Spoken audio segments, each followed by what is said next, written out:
My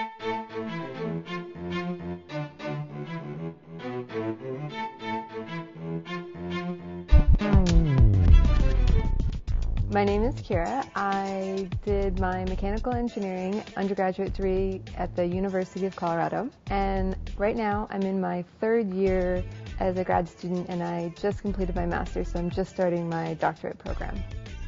My research consists of precision motion control at the micro and nano scale, and what that really means is I have a trajectory that I'm trying to follow, and as you go into the micro nano scale, if you have any sort of errors off of following that trajectory, they can have a real impact on the part that you're trying to make.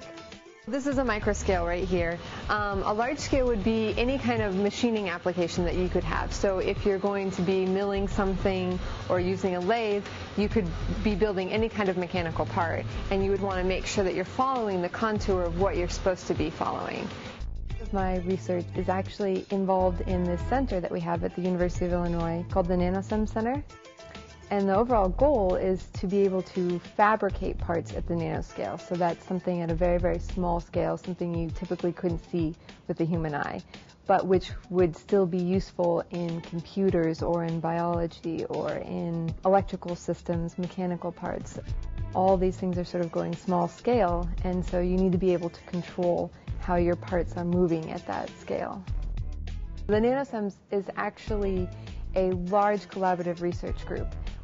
We have a number of professors and students from chemical engineering, electrical engineering, material science, mechanical engineering, manufacturing, and we all come together and we collaborate to work together and try to create this fabrication, nanofabrication. The trick is this part here, if you blow this out, okay, and look at that. We all do very similar research. So everybody in my group does controls. And we all have different aspects of controls that we're looking at, but we all have sort of a baseline understanding of controls, which enables us to help each other with each other's work while still working on our own research. The University of Illinois is obviously a very well-known engineering school. It's also a very big university, and I like how the facilities for the engineering are really spectacular. We have a fabulous engineering library. We have numerous buildings for every sort of discipline in engineering. We have a really good faculty, and we also have the ability to move around within the discipline. So you can take a class out of aerospace department or the electrical engineering department or a department that's outside of your own, which is really good because then that just multiplies how many good faculty members you can interact with. My advisor is really great. He's very enthusiastic. He is very hardworking, which is good because that helps motivate everybody else in the lab. And he also really cares about the students and the work that's going on in the research group. And that really makes a big difference when you have an advisor that cares about not only what your research is, but also how you're doing as a student and as a person. The cost of living here is really great. It's very different from what I even experienced as an undergrad.